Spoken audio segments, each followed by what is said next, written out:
and welcome to our RightsCon panel. My name is João Victor Archegas, and I'll be your moderator and facilitator today. This session, as you know it, is called I Know It When I See It, and I will be joined by three outstanding and amazing speakers to discuss inauthentic behavior and fake engagement on social media platforms in the Global South.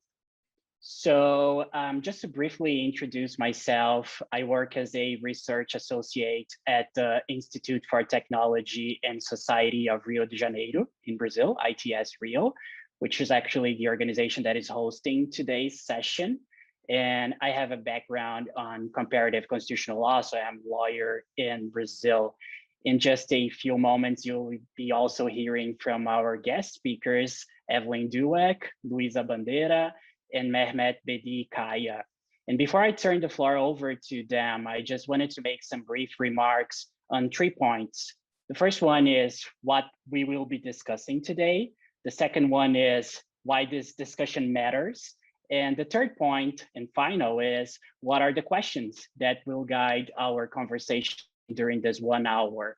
So first and foremost, to offer you all a baseline of sorts, our main concern today is coordinated inauthentic behavior, or CIB, on social media platforms. And although different platforms have slightly different concepts and definitions, I believe Facebook's definition is arguably the most influential. And it was coined, I believe, 3 years ago now. And according to Facebook's community standards, CIB consists of, quote unquote, the use of Facebook and Instagram assets working in concert to engage in inauthentic behavior, where the use of fake accounts is central to the operation. So the community standards also offer a definition of inauthentic behavior, which is, quote unquote, the use of Facebook and Instagram assets to mislead people about a range of different things, all the way from your identity to the popularity of your content. So the problem is that this is miles away from being objective and straightforward. And this leads us to the title of our panel. It makes a reference to the phrase used by US Supreme Court Justice Potter Stewart to describe the threshold test for obscenity in Jacobellis v. Ohio in, I believe, 1964. He said he could not offer a definition of hardcore pornography, but that he knows hardcore pornography when he sees hardcore pornography. And to be sure, this was not my insight. It was actually Evelyn's, who will be speaking to you shortly. In a piece she wrote to Slate almost 1 year ago, she argued that there is no clear definition of CIB, and platforms are basically saying to us, hey, trust us. Do not worry, we know it when we see it, meaning there is no need to tell you about the specifics, the boring details. When we see a CIB operation, we will just know it. But trust me on that, there is much to worry about. And this is a nice segue to my second point, which is this conversation matters because the way platforms identify and take down CIB operations has a huge impact on fragile democracies in the Global South. Platforms will often say that they focus on behavior, not content, and therefore is a neutral and objective policy, meaning they are not biased against conservatives or liberals. They are just focusing on fake engagement, and that's all. However, last year, Sophie Zhang, a former data scientist at Facebook, she revealed that the company decides which operation to prioritize in a very non-objective way. And just like that, cases of CIB in the Global South went overlooked for months and sometimes years. And just to give you one quick example, the Brazilian Congress is currently investigating Bolsonaro's inaction during the pandemic.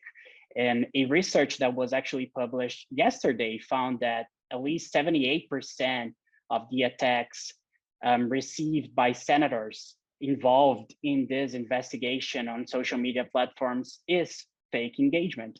And this makes what would otherwise be just a little wave feel like a tsunami. And given that President Bolsonaro will run for re-election next year, a false impression about public opinion can swing votes and possibly even change the outcome of the election. So my last point is that today we will be guided by two big, huge questions. Can or should social media platforms moderate CIB in a neutral or non-subjective way? And how does this policy and its enforcement impact fragile democracies in the global South?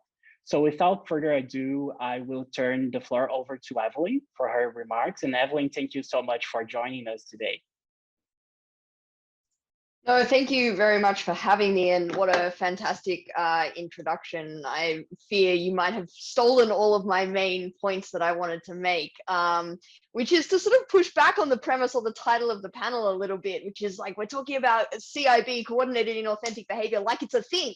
And you know, my general argument and my general view is it's not really a thing. It's, you know, it's become this sort of meme in conversation. We talk about it like it's some catch-all category or label for generally sort of bad manipulative behavior on social media, some sort of deception campaign that is in some sense inauthentic, trying to manipulate public debate. But that's not what it means, or if that is what it means, that doesn't get us very far. As João was saying, you know, that's we know it when you see it, which is not ideal when we're talking about some of the most important spheres of public debate. So what is, if where did it come from? Where did this term come from? So coordinated inauthentic behavior, to the extent that it is a thing, is a Facebook policy. It's a very specific, tiny sort of Facebook policy that sprung up very much in response to a specific type of threat. So it's funny because, you know, you'll see Congress people grilling Twitter and Google about, what are you doing about coordinated inauthentic behavior? And they're like, well, nothing, because we don't have a policy about coordinated inauthentic behavior. We have a policy about platform manipulation or about coordinated information operation campaigns. We don't have a CIB policy, but Facebook's policy has been so influential. The Facebook policy is a very clearly defined policy, as we just heard, but it's very limited, right? It is a very small category of manipulative campaign. Essentially, it has to include fake accounts. So if you have a bunch of people getting together and themselves coordinating to manipulate public debate, or a bunch of like media organizations that are coordinating in a way that's not transparent, but they are actual people or are actual organizations, that's not CIB under Facebook's definition.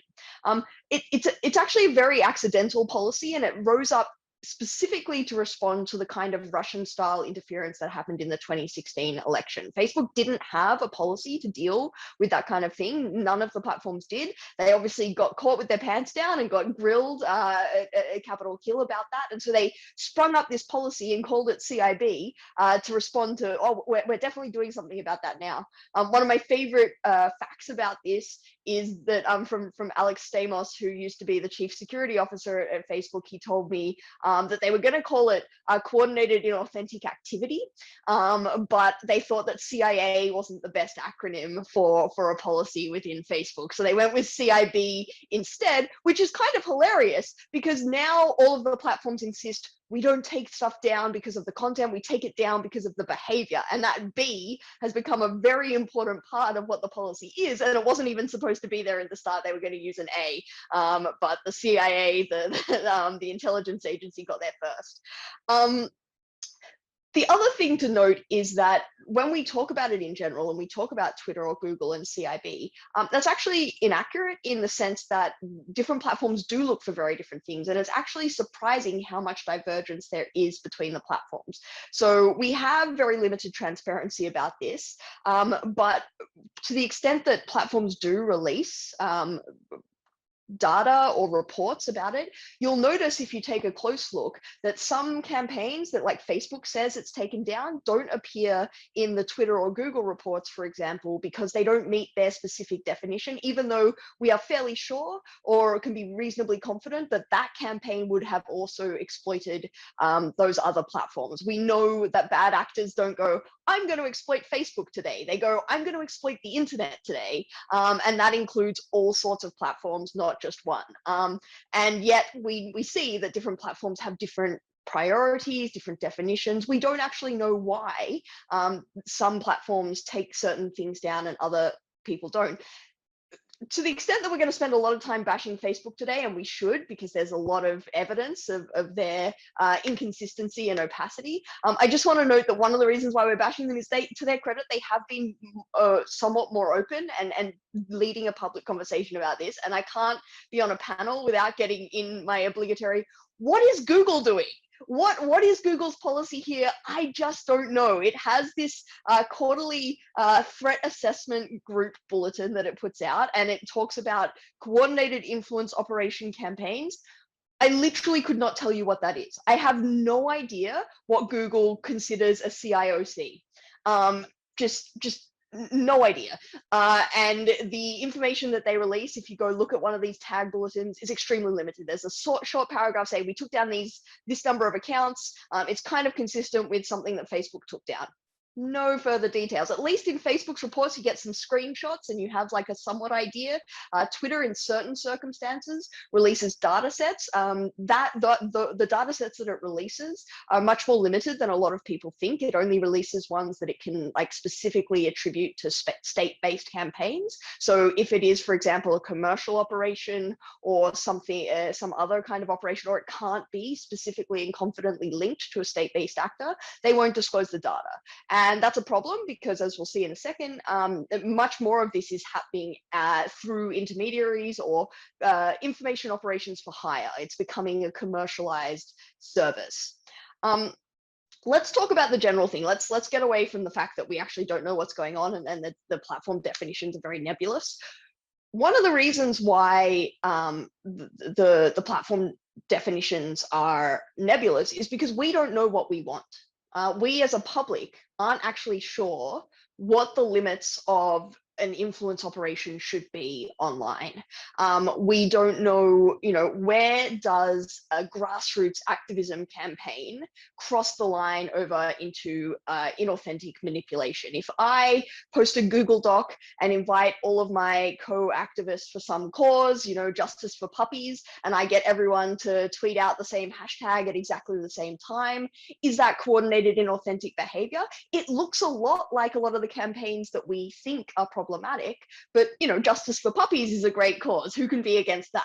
But we don't want to look at the content. We don't want to say, well, political content is bad and problematic, but justice for puppies should be fine. And so then we come into this bind that we actually don't know what the limits of a political campaigning or grassroots activism should be. More seriously, for example, we can talk about Michael Bloomberg did a bunch of these things. He exploited loopholes in the various platform policies to hire a bunch of creators and influencers to do a bunch of things in the presidential campaign in the US that just showed the sort of malleability and the problems with we don't actually know where the line is between good and bad. So we need to have a much bigger debate about this. And this is one of those things like, João mentioned Sophie Zhang, the Facebook whistleblower. There was a great report on Rest of World yesterday about fake engagement on social media, but it's not actually fake accounts. So these aren't accounts that people spring up that actually don't have a person behind them. What is involved is people hire out their accounts. They get fake engagement, and they also agree to give over their accounts to be used for fake engagement on other people's accounts. And that's a tricky thing, right? It's not, if you find that is manipulative and deceptive, but we see, for example, it doesn't meet Facebook's definition of coordinated or authentic behavior, but there's something wrong with that.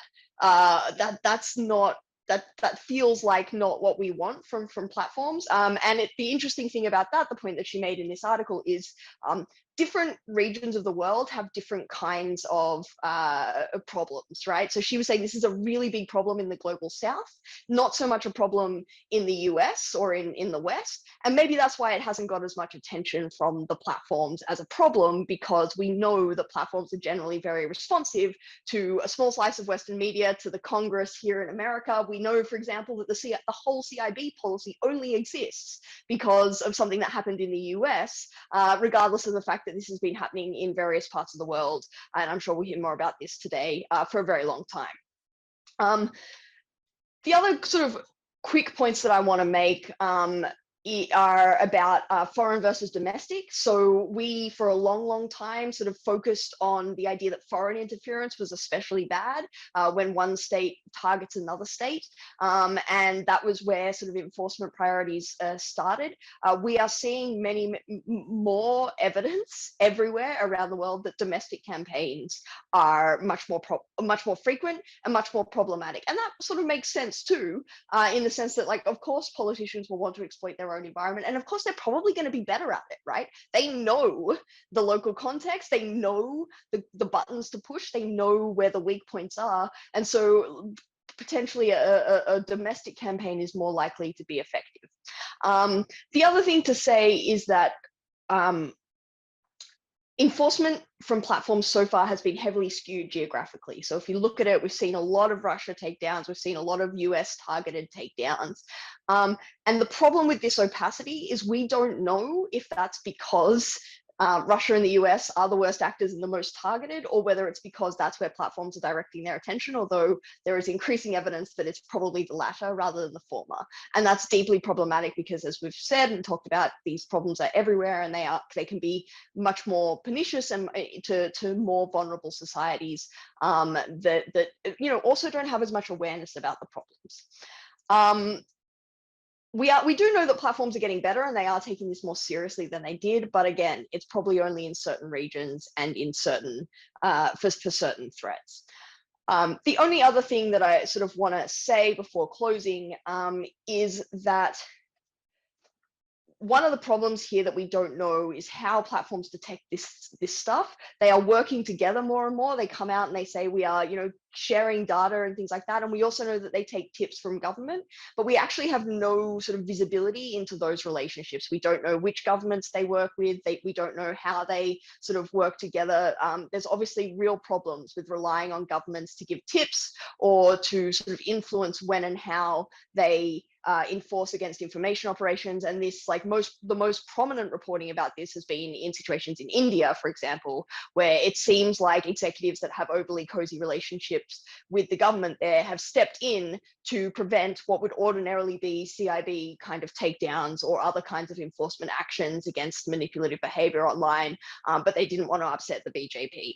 And I am absolutely sure that India is not the only place where that's happening, but the Wall Street Journal has just done some excellent reporting about that has highlighted that issue. So I'm going to leave it there, and I'm mainly here to learn today from the other panelists, and I'm really excited to hear what they have to say. Thank you so much, Evelyn. And maybe, just maybe, we should call the CIA to help us figure out what Google means by that. That would be a great idea. So I'm going to move on to Luisa now. She will make her remarks. And I just wanted to remember our audience that we'll be taking questions in just a few moments. So feel free to use the comments section, I believe, to your right, and leave us a question. So Luisa, the floor is yours. Thanks, João. Thank you very much, Evelyn, for the setting the scene here. And I'm also really happy to be here and be able to discuss that with you. And I think, so I'm going to start just explaining from where I'm speaking from. Physically, I'm speaking from Brazil, but I am going to talk from the point of view of a practitioner and a person that is like always there, going to platforms and actually researching social media and trying to explain and trying to find behavior, content, whatever, trying to understand what's happening on the internet. So I work for the DFR Lab, which is a center from the Atlantic Council think tank based in the US. And I started working with this in 2018. I'm a journalist. So when I first started, I was like, okay, so what can I do here? I was coming from fact checking and I knew how to say whether something was true or false or just questionable, misleading. But I didn't know how to actually try to explain what was happening in social media. So it was like, who is doing this? Where is this coming from? And what's the situation? And when I started looking at literature research that had been done before, it's the same thing that Evelyn was saying. So there was many things about foreign interference, many things about Russian bots. And I was just completely lost and saying, okay, this is not what's happening here in Brazil. So 2018 was the year that we had elections, and it was when Bolsonaro was elected here. And then I started just trying to understand myself. Okay, so what am I talking about? Where are we going to? What are we trying to investigate? And then on the point about behavior in content, right? I think this is something that I used to ask me all the time. I was asking myself, like, okay, what am I seeing here? Those accounts, they are bots, but they're not actually pushing a false message. So is this disinformation, in a sense that we use this information to talk about false or misleading information that is intentionally spread to cause harm, right? So all these questions were something that we on the field were asking ourselves a lot, and they were important for us to be able to do research and to be able to explain to people what was happening. So now that we have this, and I know this is something that companies talk about all the time, but I do think that just having the distinction between, okay, this is content. The problem here is content. It's because this information is misleading, is false. And on the other hand, having the idea that you can have content that is false being pushed by any kind of inauthentic behavior is super important. And Evelyn was talking about how in Congress in the US, they're talking about CIB, etc. This is completely not the case here in Brazil, for instance. So last year, Facebook published an investigation and they took down some accounts and some assets that were related to employees of President Bolsonaro and his family, right? And again, just like being very open about where I'm coming from, the DFR Lab has a partnership with Facebook. So when we find something that is suspicious, we send them so that they can investigate. When they find something that is suspicious, they send us so that we see what is the front end. So I don't have access to anything that you wouldn't have. I don't have access to the information on the back end. I don't know anything about IP addresses. I don't know emails that are being used, but I am there, and I know that Facebook thought this was weird. What can I see? What was the public, the audience getting from these assets? And with that, when we Facebook published this takedown, and I published my report, my article talking about what I was seeing, all the media outlets were just like, they had their headlines saying fake news. Facebook takes down this network that was spreading fake news, and this was all related to Bolsonaro. And then it took me a while to explain to journalists that this was not fake news because we were not talking about content. The problem there was behavior. And this was something that they used to defend themselves. So people that were engaged with this inauthentic behavior, they were just saying, okay, the media is saying that I'm spreading fake news, but I'm not. Look, this is my content. It's not false. So I think just having the understanding that there is content, there is behavior, we need to tackle both. One is entwined with the other. It's impossible. Why would you create inauthentic assets? Why would you do duplicate accounts? Why would you do fake accounts if you were not trying to push a message? It just doesn't make sense. So it's very important to understand what is the message that this inauthentic operation, why are they doing the coordinated inauthentic behavior? They want to push a message, right? And many times this message is misleading or false. Many times this message, especially when we talk about domestic networks, is propaganda, right? It's just propaganda. Propaganda can be true, propaganda can be false. We just have to understand propaganda is something that intends to manipulate public opinion, right? So those are concepts that I think are not well understood here in Latin America. And because I work with people all over the world, we have a team that is like different continents. I know that in many other countries and regions in the global south, this is also not well understood. So the reason why I love that being able to talk about this is that we can talk about how this is being discussed here, right? And then at the time that Facebook released this investigation and I published my report, we were having many discussions in Brazil about regulation legislation, right? So there's this bill about fake news. And I think this also informed the discussion in a sense that after that, many think tanks and people were saying, okay, so what are we trying to regulate here? Is it content? Are we going to have the government saying whether something is false or not? Or can we look at behavior? Would it be maybe, and that's the question, more neutral and more feasible to talk about behavior? So just to say that the concept itself, the distinction itself, I think it's useful, but we have to keep in mind that it's not perfect, right? And then just talking about what Evelyn was saying, the definitions. So for me, basically, it's hell trying to understand all these definitions, because I am looking at the assets and I'm looking at these accounts and trying to understand, okay, what are they doing and why can this be inauthentic? Every time that Facebook sends us this list of assets, we have like 4 questions that we're trying to answer, which are like, what are they doing? What are these assets doing? Why do we think this is inauthentic? Why do we think this is coordinated? Right? So that it meets the threshold of coordinated inauthentic behavior. And was it impactful? Did it have an impact? What was the result of that? And those are questions that we try to, sometimes we say, okay, I don't see anything here, right? I can't see on Facebook is saying this. I don't see anything that looks suspicious, but this is the content. And I think this is still good because we can access the content and again, talk about the message that the network was trying to push. Sometimes we do see things. So I wanna take this example, 2 examples that I think are interesting. One is Archimedes Group.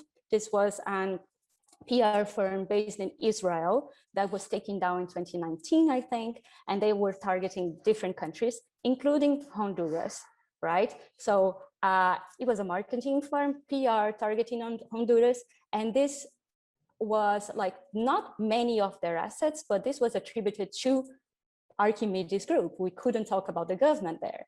And what Sophie Zhang is talking about now is this network, again, in Honduras, right? So I think it was important to show that apparently there's information operations there, or influence operations coming from the government, also involving PR firms. So we get to understand a little bit more about this information as a service, right? And I think, again, this enlightens a little bit our conversation.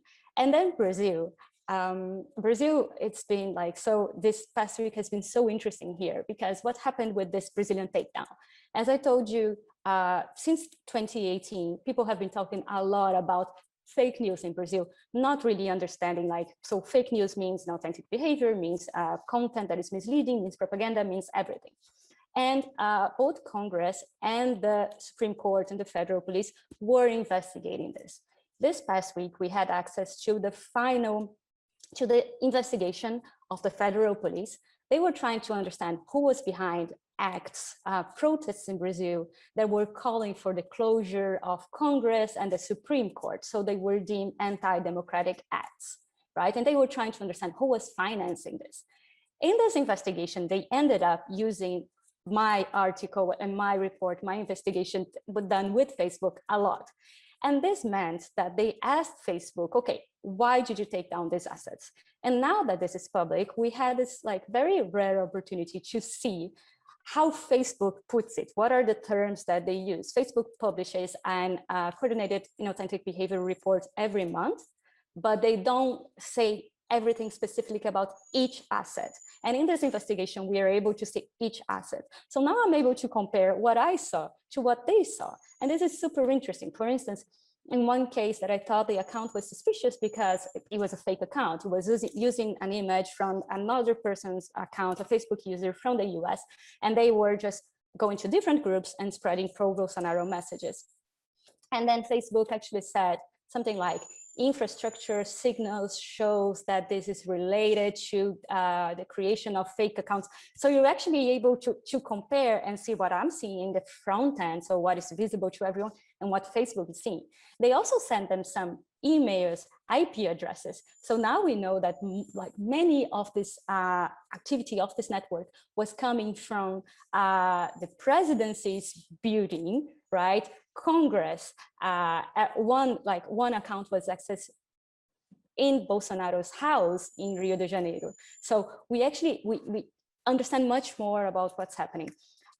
Just to close here, would I like to understand much more about CIB policies and all that? Yes, of course, for my work it would be perfect. And also I think there's a matter with transparency, even though I think there is a point in what platforms say. So they usually say, if we are too transparent, we're going to be gained. Bad actors are going to learn from this and they're going to change their behavior. This is also true. So there is a point there. I wish these policies were better explained. But I think it wouldn't just be like, it's not like we would have a perfect word if we knew what they meant by coordinated and inauthentic behavior and what other platforms like Twitter, Twitch, Google, TikTok, what they meant by it. I think in the end, the problem is that there are policy considerations, political considerations, and also media considerations about media coverage that shape the way that platforms deal with all these influence operations, right? So when we're talking about why did they release this and not that other thing, it would be great if we knew more and we could say, okay, this is inauthentic because of that. But still, there is some that are informations that only the platforms have. I will never have access to the IP addresses to understand that one asset is related to the other. I will never have access to this to say that this is a network. So I think we have to say, okay, it's not just behavior of CIB, the problem is actually like the companies being more transparent on why are they taking action about some things? Why are they not taking action against others? What's the size of their team that is looking at it? How many people do they have that speak Portuguese or that speak other things that are able to understand what's happening here? And just to close, it's not only, we're talking here about the global south, but then there are enormous differences there, right? Brazil is a huge country. So some social platforms are acting here. If you look at Honduras, no, they were basically, we had the thing with Archimedes and Twitter also took down some networks there. But of course, it's different. The market size is different. The political impact of the country is different. So this is what I really want to discuss here, right? And then back to you, João. Thank you. It was awesome. Thank you so much. I learned a lot of stuff. It's just great to have this perspective on the debate. But I'm going to hand over to Mehmet for his remarks, and then we will take questions from the audience. So Mehmet, the floor is yours. Thank you, Joe. Thanks for the introduction. My name is Mehmet Bedikaya. I'm currently assistant professor of IT law at Istanbul Bilgi University, Turkey. And also I'm the director of IT Law Institute here at Bilgi University. I will try to provide my insights, but Evelyn and Lisa has already, they have already set the scene, laid the framework. First of all, Lisa has raised a very good point. There are bots, they are very quiet bots. They don't do anything, they are just existing in the network. Is it still as disinformation, or like we will still question, like, do we have a freedom to spread false information? Like, are there any rule that mandates that we should be authentic at the end of the day? And also, like, the evolving nature of this disinformation warfare, like the wording of disinformation as a service, which means that it becomes like a part of the ecosystem. It becomes automated. This is also makes this very complicated. But first of all, I should highlight, whenever we talk about IT-related regulations, rules, policy, we always should remember that what we say will be history in the very close time. Like the technology is evolving. Like in most of the cases, anyone who will rewatch this recording will have a label saying that is a historical examination, because as Evelyn questioned, once it was Facebook at the epicenter, but now it's Google. And also we are mostly talking about visible platforms, but what about invisible platforms like closed networks such as WhatsApp and other telecommunication, communication services, which are becoming the epicenter of this kind of information warfare.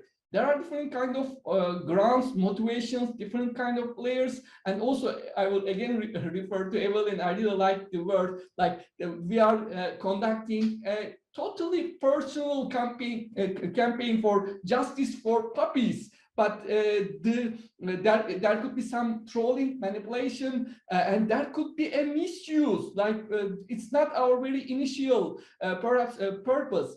And regulation and legislation in this kind of complicated issue, we are all starting with the headline.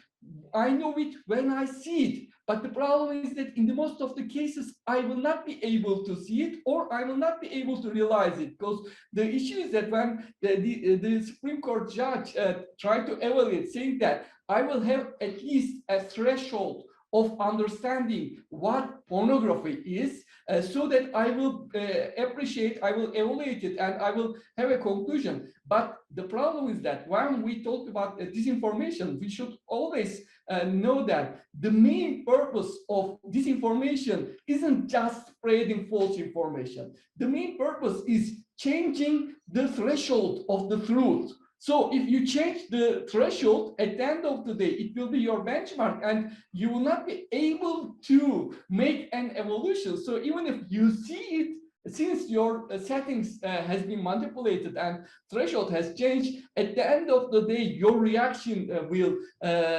differ. So the main purpose at this part is trying to maintain people's intellectual abilities. So when we question, when we examine a specific rule, we should look to the purpose. Why do we need this kind of specific rules or specific transparency requirements that deals with a very specific part of the problem? At the end of the day, the main purpose is protecting, preserving humans' dignity and intellectual ability to evaluate and give her final decision about a particular issue.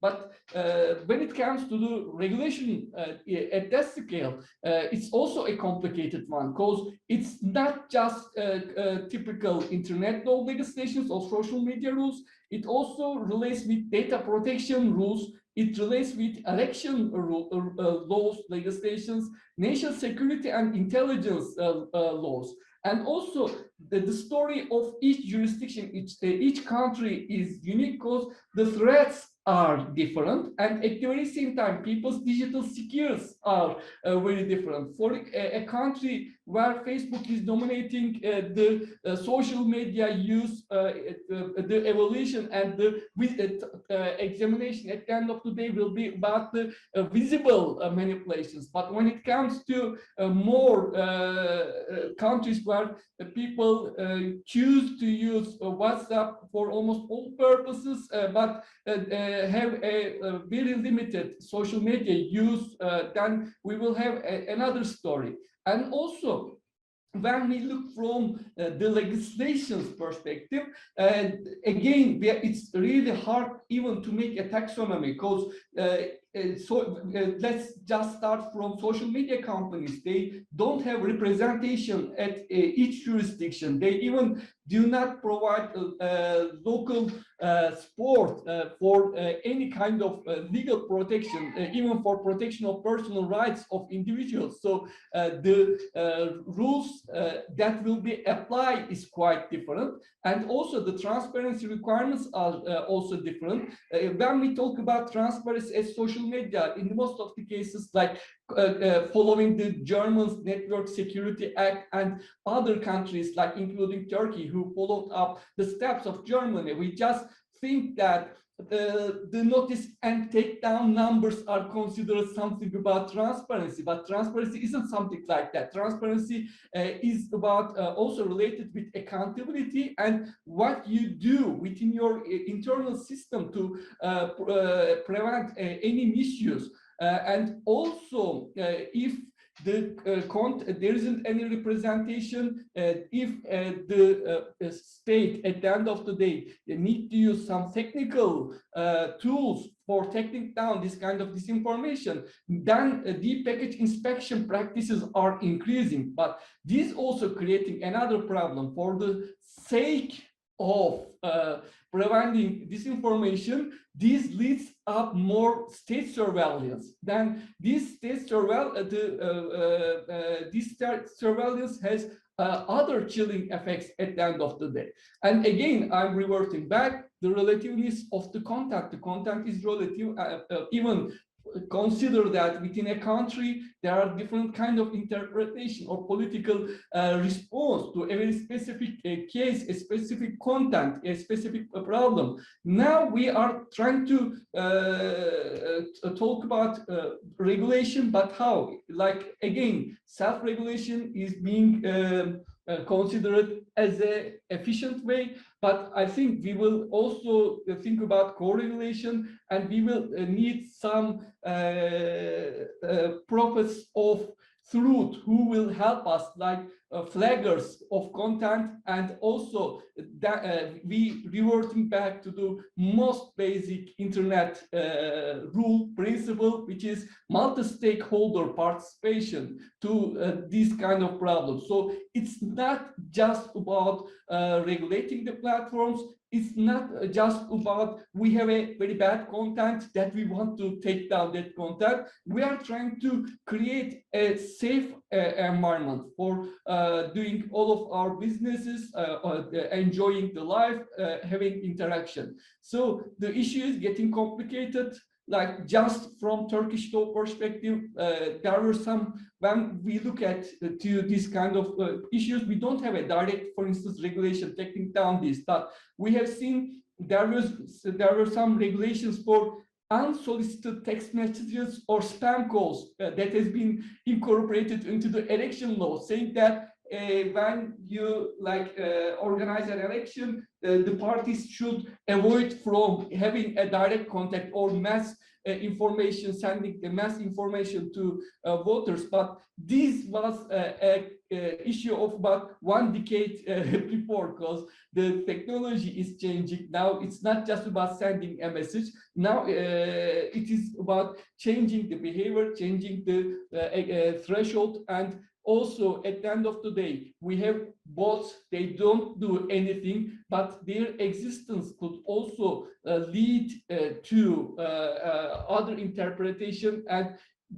we cannot avoid this danger. We cannot say that everyone has the right to freedom to spread false information. We should always say that the only freedom is that we should have freedom to have a proper medium to talk. If there are some viruses that could go into the pandemic in a very short time, we are not able to discuss the most basic stuff, and then just for preventing pandemic, you know, there are measures that could be taken, and when there are these kind of dangers, we are not able to talk about the details. In the most of the cases, it's becoming black and white. So my conclusion would be that it is getting complicated. We need at least acknowledge the problem, and we should also look from a multidisciplinary approach. It's not just the laws dirty to regulate this. It's a complicated issue, and my message will be that at that part, civil society has a very important role, at least to be part of this decision making. This, at the end of the day, is a general. It's an issue that interests general public interest, and the main purpose is let us protect our intellectual freedom. Sorry for mixing everything, but this is a brief introduction about my ideas. Thank you. Those are some great points, Mehmet. Thank you so much. So what I'm going to do now is go ahead and ask you guys a question. So we have 15 minutes remaining. So you have roughly 5 minutes to react and maybe just say some final words. And the question is, you know, this came up a few times when you were talking about this issue, is that sometimes the people behind CIB operations are elected officials, you know, with connections to the national government. And social media platforms often, they hesitate before taking action against influential public figures because they rightly fear the backlash. This is happening right now. Evelyn mentioned Twitter in India, is also happening in Nigeria, two huge markets in Africa and Asia. So it is definitely a hard balance to strike. As a platform, do you enforce your policies and risk having your service disrupted in a huge market like India or Nigeria, or do you give it a pass and avoid backlash? So my question is, can we ever solve this tension between CIB enforcement and political figures and political pressure? And this also connects to a question about oversight. We need oversight, but what kind of oversight? Do we need the oversight board deciding questions about CIB? Do we need a government agency with powers to monitor online harms online? Or do we just need more data and transparency to foster a public debate? So what kind of oversight do we need here? So I'm going to give Evelyn an opportunity to react, and then we'll go around the room. Great, thanks. So it's a really important question, right? Because we can talk about bots that don't do anything as like breaching the rules and that sort of being undesirable. But at the end of the day, if we really want to talk about impact and what the platform should be looking at most, we know that it's high-profile accounts with large followings, and very often that will be state-based actors and things like that. And it's just also on that point, it's also to say that there's probably so much of this that platforms can't get at all. And so maybe they need to think about in enforcement their priorities and what they should focus on. Maybe we don't super care about the bot. Like maybe we can get them, in a couple of years, but let's focus on the really impactful democracy harming stuff first and foremost, perhaps. It's worth saying that this relationship between platforms and state actors and governments is a problem that goes far beyond CIB, right? Like the stuff that's happening in India and in Nigeria and things like that actually is not CIB stuff. It's like they're taking down posts for hate speech or, manipulated media, things like that. And they're getting in trouble with the government. So this problem of what do platforms do when they're getting government pressure goes far beyond CIB. And is, we could have a whole panel about that. So let me focus on the CIB part. What makes CIB different then, if we talk about this as a sort of global, universal problem across all sorts of categories? The first, and this is one that Louisa was talking about, is the information asymmetry, right? Like we can tell when, Trump gets up and sprouts election misinformation, or Bolsonaro gets up and says something about COVID-19, and then we can say to platforms, hey, what are you doing about that post that we can see? We don't know necessarily about CIB unless people like Louisa do fantastic work, or unless the platform, like they have more information, they are the ones seeing this, and we don't know about it unless unless it comes out through reporting or some leaks, whistleblowing. So we actually don't know how much of a problem this is, which is a very big problem. The fact that we don't know is a big problem. So it's that information asymmetry. And this gets to the oversight point as well.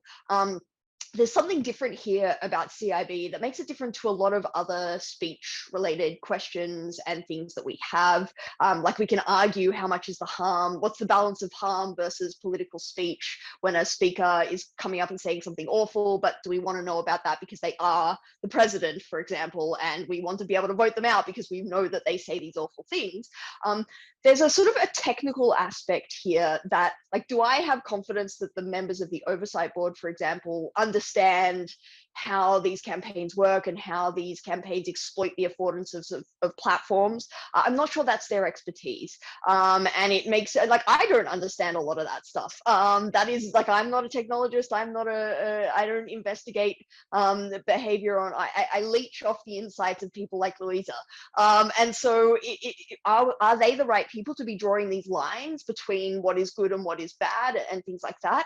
I don't know, but there is this important point of inconsistency in enforcement, right? Like if they would enforce against a campaign, but for the fact that it is tied to a state actor, that is obviously problematic. And that's why the leaks in India are so powerful, right? It's because we know that someone in the company flagged this stuff as bad and that they would normally enforce against it. And then someone came in and stopped that enforcement because of ties to the government. And that's obviously problematic. But yes, we have that information asymmetry issue that makes it very difficult to sort of evaluate. Thank you. Louisa, please. Yeah, so it's great to hear from all of you, because as I was saying, so I'm on the side of actually like going and investigating, and I need someone to take a look at this and say, okay, of course I know what it means, but it's great to be able to talk to you about what that actually, what are the implications of this. So when we talk about this information coming from elected officials, yeah, there's this thing again, why is understanding the distinction between behavior and content important? Because many times the problem there is content, as Evelyn was saying, it's easy to go and point, but the asymmetry is something that I really don't know what to do with, because we simply cannot ask the platforms to go and publish everyone's data, right? So the IP addresses that are being used, or the emails that they are using to register their accounts, and it's something that I wish I could see. It would make my job way easier, but I cannot ask them to see this because I know this is private information. I don't want my information to be there. Mehmet was saying something very important about data protection. So when we talk about we're talking about the global south. So the problem here, it's very related to data and privacy, data protection. Why are many people able to use WhatsApp to disinform or to spread like political campaigns? Because they have access to data from many people, and they know if these people are like more likely to vote for someone, so they can create WhatsApp groups using all this information that leaked, because we don't have very good data protection, and then they are able to try to manipulate. So when we think about Cambridge Analytica and the way they were micro-targeting, actually what's happening in Brazil and in other countries in Latin America is that you're able to micro-target because you have a lot of data that leaks, right? We don't have enough protection about that. So why am I talking about this oversight? Yeah, that's the problem. I think like it's an issue that we're gonna need many different actors there, so we need to have more transparency as much as the platforms can give transparency. I think we do need to have governments doing some kind of regulation that's not maybe it's not related to content or behavior. Maybe this regulation is going to be economic regulation, right? Or data, they have to look at data and how data is being used by platforms. So I think it's what we're doing here, it has to come from like the solutions. When we talk about this, they have to come from different stakeholders and everyone that is involved in this. And I think so the idea of having an oversight board is great. And I think the idea of bringing the idea of a Supreme Court or someone that can judge that is great. I'm happy that Facebook is doing that. But at the same time, of course, we need more. We need everyone else that is involved with this to think about this.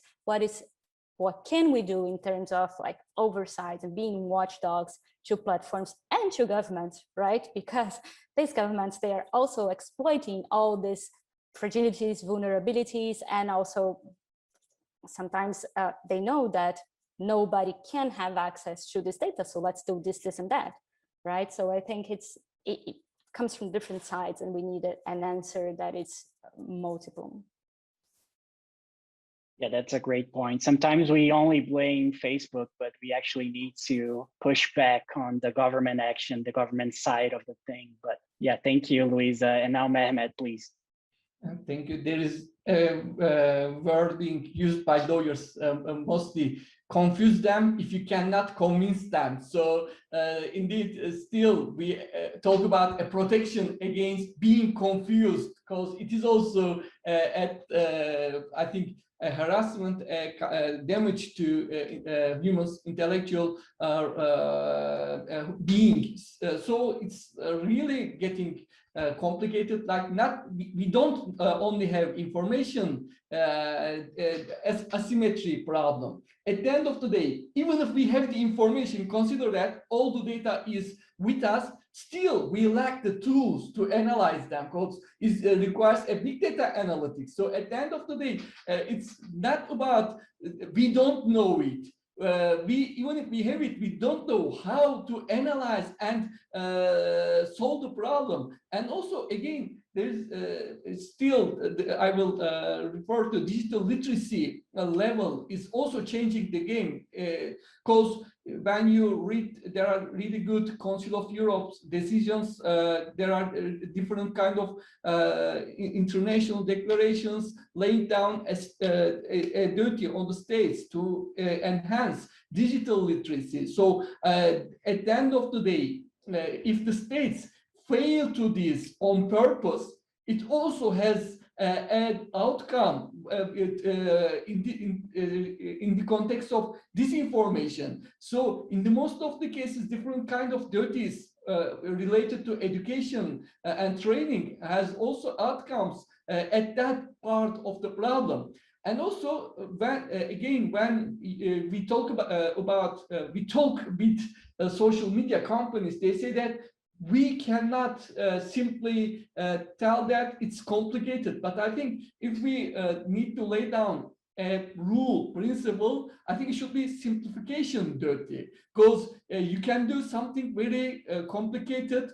Still, when you read the reports, even for us, for technical people, in most of the cases, it is complicated. There is too much data. I think there was a German saying, "Über information, das information," saying that if you give too much information, still you can lead to disinformation. So there are really things to do, and it's making these are also related to accountability tools, because you should be simple. You should really provide guidance, take into consideration the information asymmetry.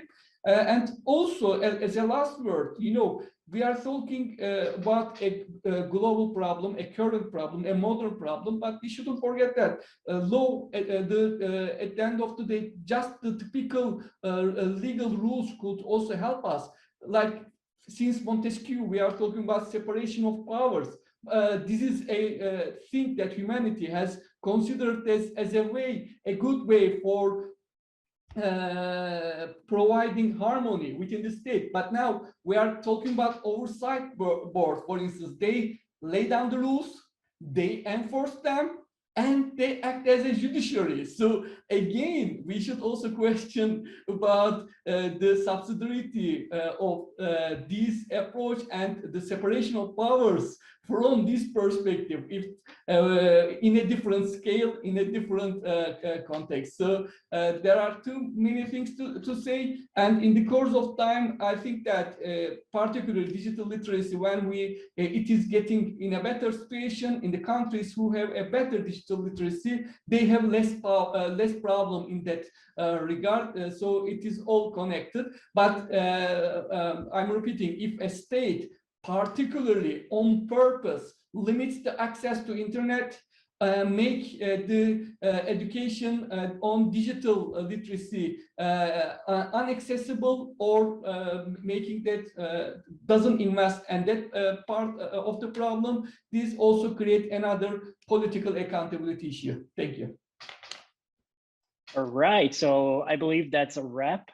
I had a lot of fun. Thank you so much. In the name of the Institute for Technology and Society of Rio de Janeiro, I thank you again, Luisa, Evelyn, Mehmet, for being here with us.